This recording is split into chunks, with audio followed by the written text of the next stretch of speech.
Assalamu alaikum. We'll continue our work on the introduction part for the image processing course for master students. Now we'll go directly to the pixel neighbors and the interpolation techniques. In this lecture or this video, we are going to talk about two parts: the pixel neighbors and the interpolation techniques that can be used to improve image quality, to resize the image, etc. We'll start now by the pixel neighbors. What we mean by the pixel neighbors in image processing?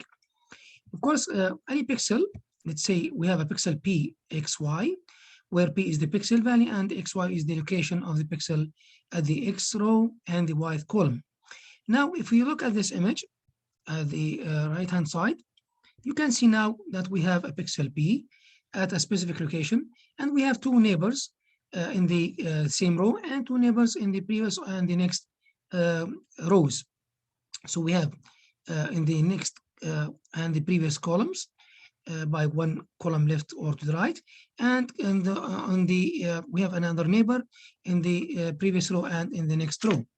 So these four neighbors can be used, as you see here, with coordinates x plus 1y. This means that we are on the same row, but on the same column, but on the next row. Here we have x minus 1y. This means that we have moved upward to the previous row.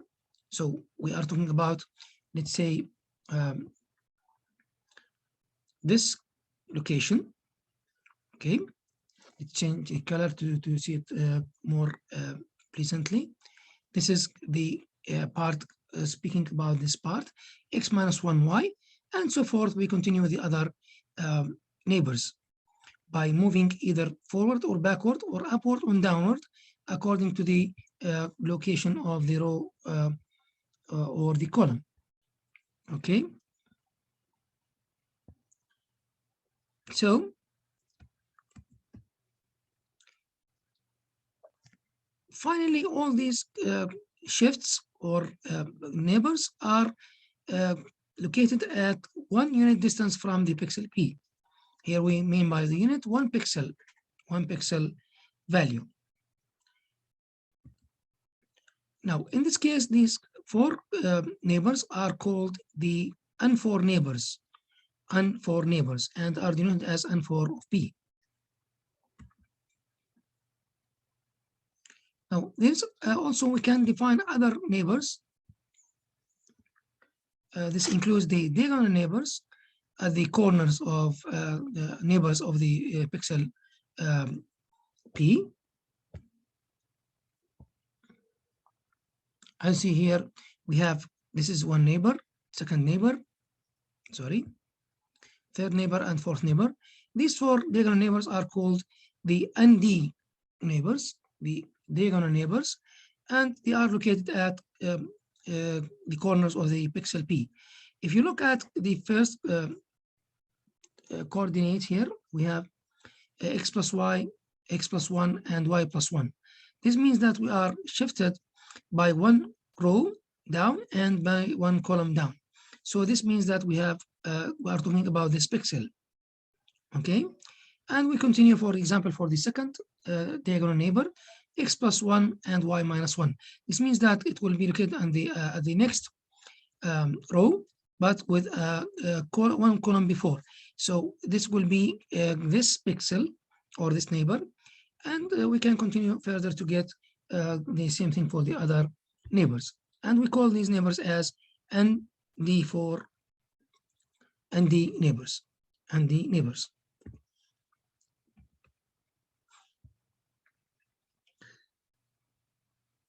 Now, if we connect the N4 neighbors with the ND neighbors, we get all the 8 neighbors of the pixel P that are located either vertically and horizontally or diagonally with the for the current pixel P.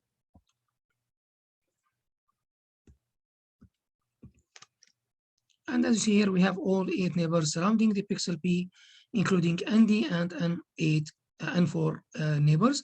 This will be combined in the 8 neighbors of the pixel, and we call it as N8, which means the nearest neighbors, the 8 nearest neighbors of the pixel P.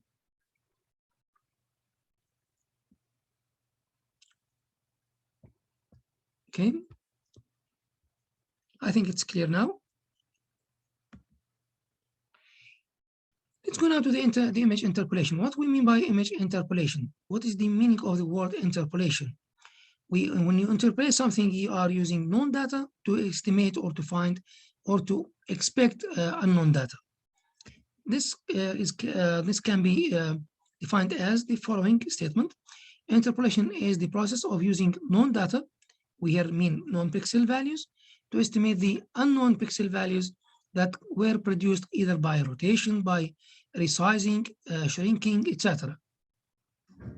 So sometimes you may need to zoom the image and to get a larger size, and in this case you get places where you don't have specific pixel values, and you need to add these pixels. You need to interleave new values or to interpolate these values from the known data before zooming. Also, you may rotate an image. As you know, the image is a grid or a matrix of pixels. When you rotate by a specific angle, in this case, you may face that some rotation results will be not integer values, integer locations like x, for example, 10.2 or maybe for y 12.5. So in this case, you need to round this value either to 10 or maybe to other values. So you'll get empty places in the output image, and you need to fill this image. This can be done using the interpolation techniques.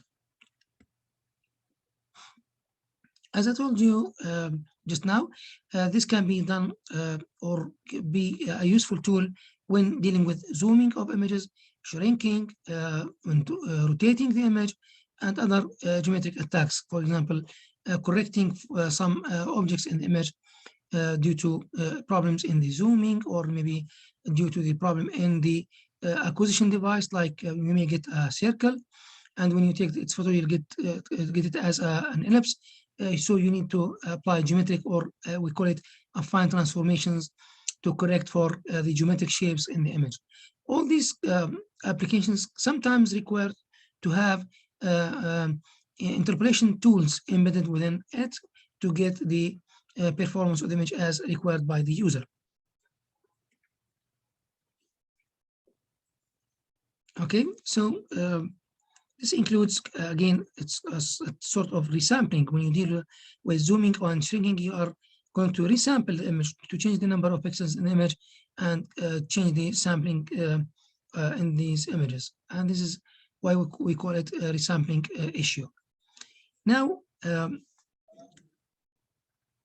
interpolation can be used in 2 dimensions because the image is, at least is in a 2D matrix, and try to achieve or to get the best approximation of pixel values, colors, and intensity by taking into account the surrounding pixels of the empty place, or of the pixel that is required to be interpolated from its surrounding or neighbors.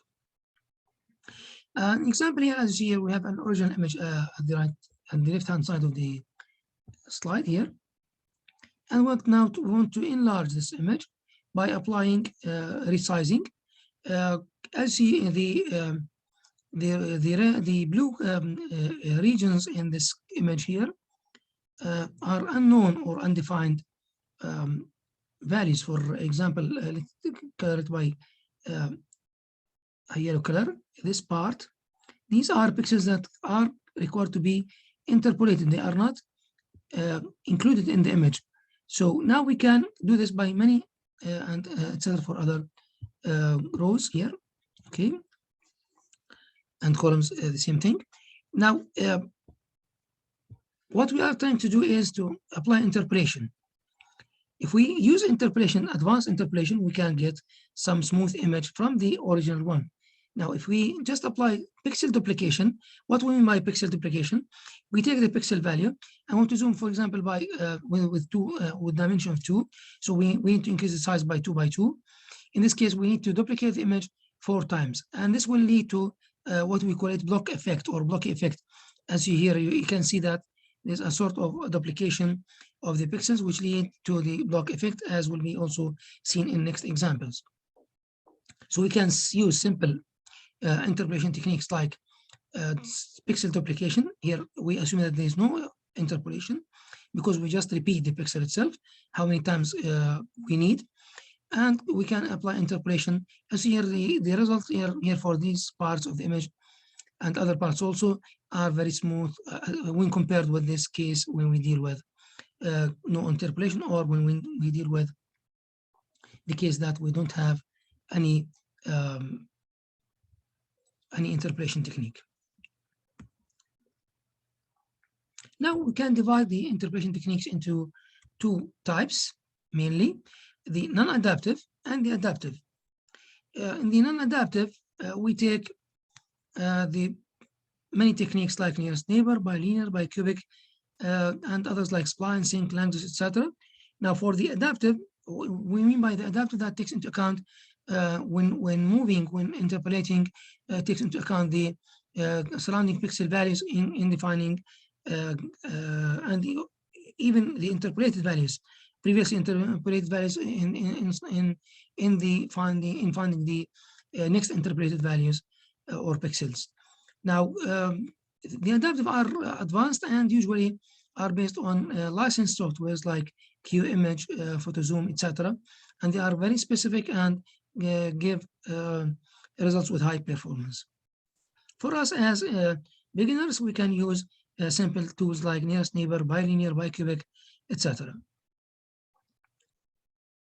Let's go to the nearest neighbor interpolation, the simplest case. Here, the main idea behind this technique is to apply the zero order interpolation or just pixel replication.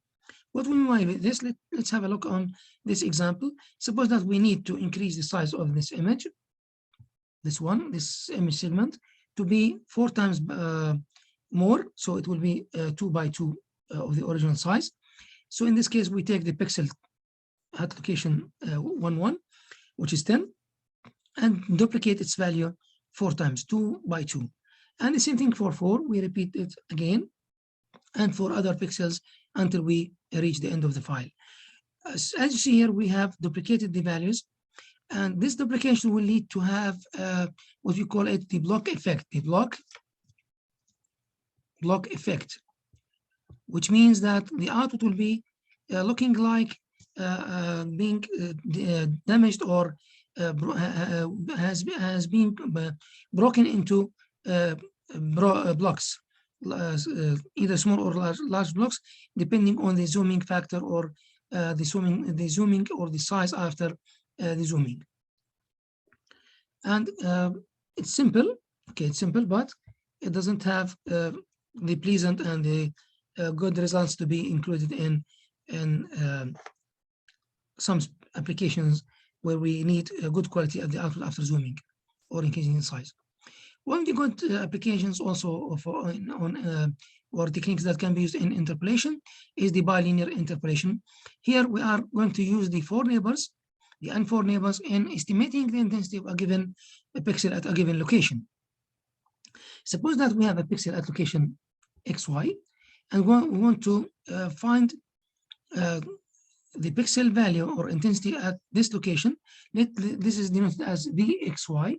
So we don't have a pixel at location XY and want to estimate its value at this location. We need now to find, to solve a system of equations having 4 coefficients with 4 unknown coefficients. These coefficients are A, B, C, and D. So we are going to use the 4 neighbors, the 4 coefficients by finding or by taking the 4 neighbors in defining this Vx, V of xy. Of course, x and y means the pixel location, while V is the intensity of the pixel that will be interpolated at this location. Okay, and this means that we need to solve a system of 4 equations. Of course, when you do this on MATLAB, on maybe Python, on C#, other applications, you can do it momentarily and without delay. If you will do it manually, you'll take a lot of time to find a solution for such an interpolation. This is called bilinear, because it's in 2 directions, in the row and in the column directions. I think you can find in the MATLAB tutorial that will be also that is valid, available for you on this channel on YouTube. You will see that you can find this using MATLAB, and you can get many links on these slides that can be also direct you to the MATLAB tutorial. Now for the MATLAB for the bilinear interpolation,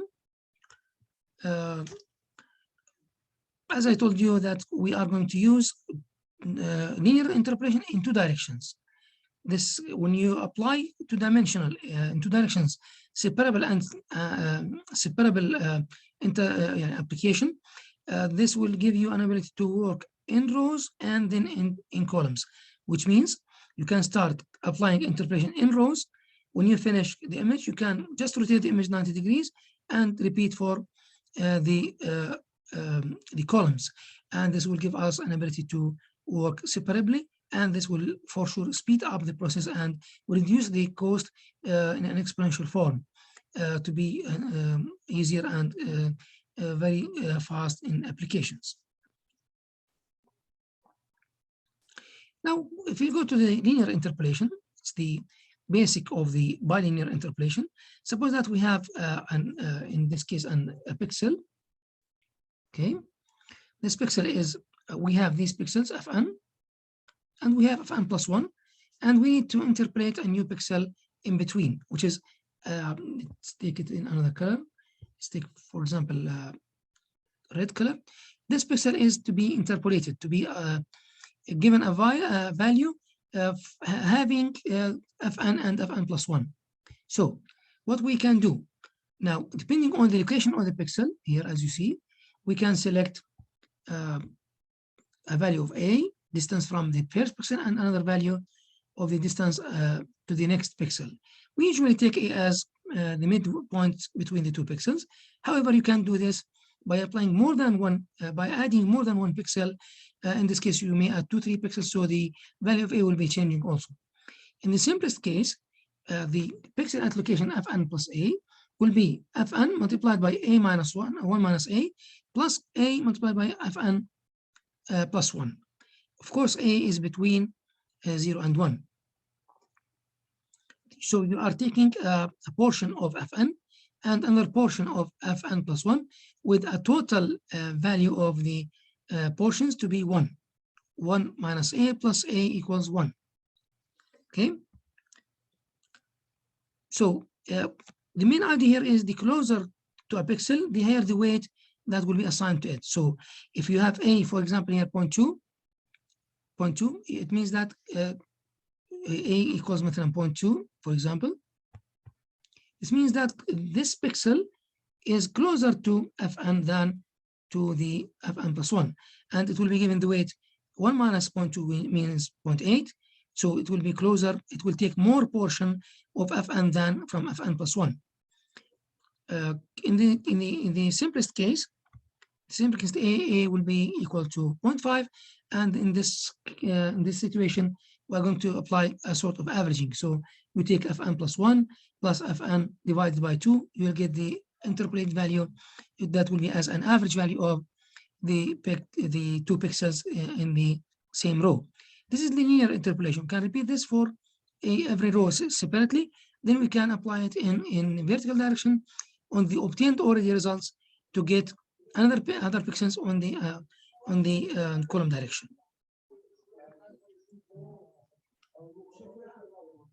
Here we have different examples. This is another example having linear interpolation with different pixel values, pixel interpolation ranges.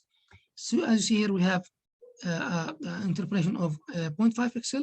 This means that if we take, this is the original one, and we add a pixel in between, and we take, in this case, the interpolation a equals 0.5, so 120 minus 0 divided by 2 it will be 60. This is the step between the 2 pixels.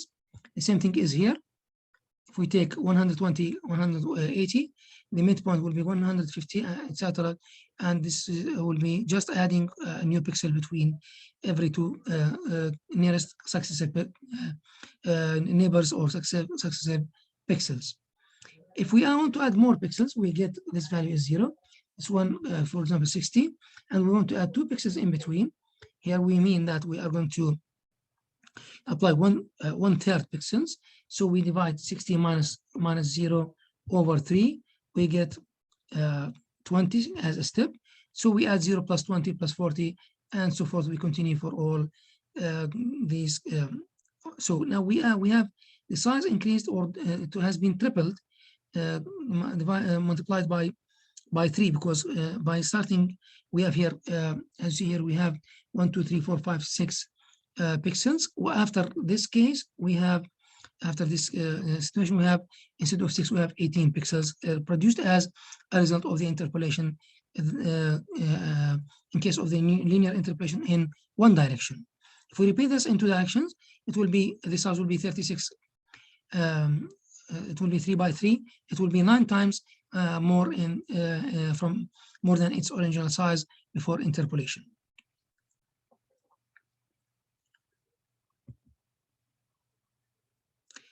A more advanced technique is the bicubic interpolation.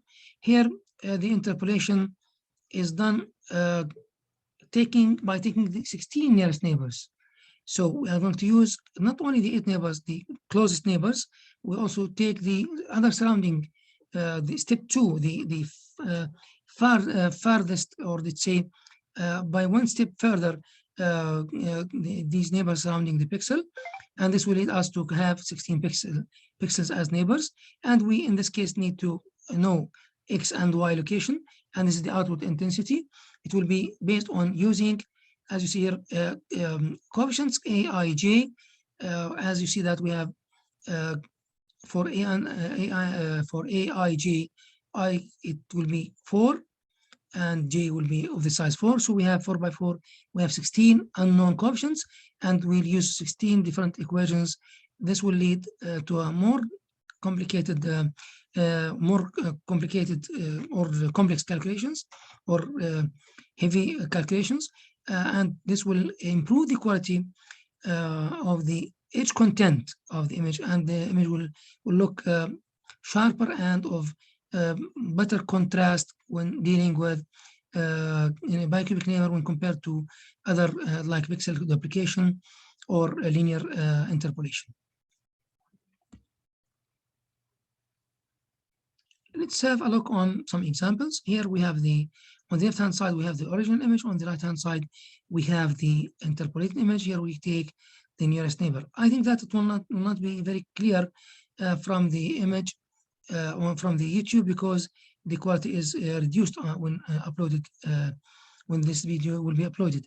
And let's have a look on these images also. This is bilinear. I can feel that this improvement in the quality, especially on the edges of the buildings. Also here we have bicubic. The quality here is much better than in the previous case. However, for you it will not be very easily discernible. However, let's go to another example. Here we have this image from Gonzalez book. As you see here, we have 3 images.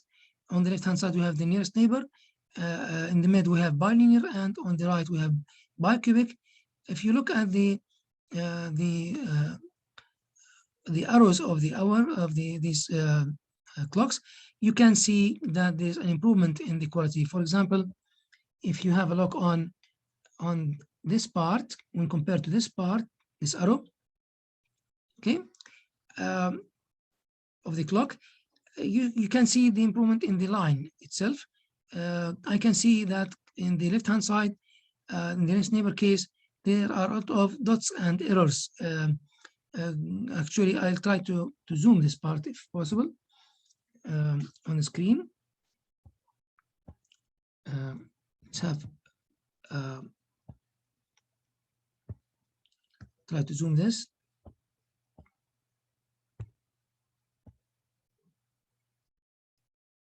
Take a pointer, laser pointer.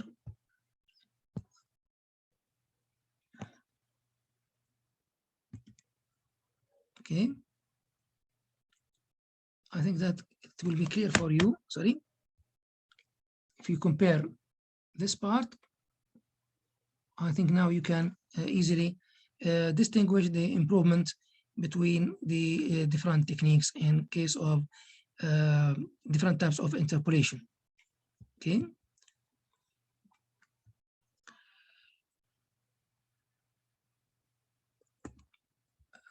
Also, let's talk a little bit about the adaptive interpolation techniques. Here we have different techniques that can use different approaches, actually. This part can be found at the link down on the bottom right corner of this of this slide, and you can apply different approaches, and you can do research if you are interested in the topic of the interpolation. I hope that you enjoy this part, and see you on other parts, inshallah. Thank you for listening, and goodbye. Assalamu alaikum.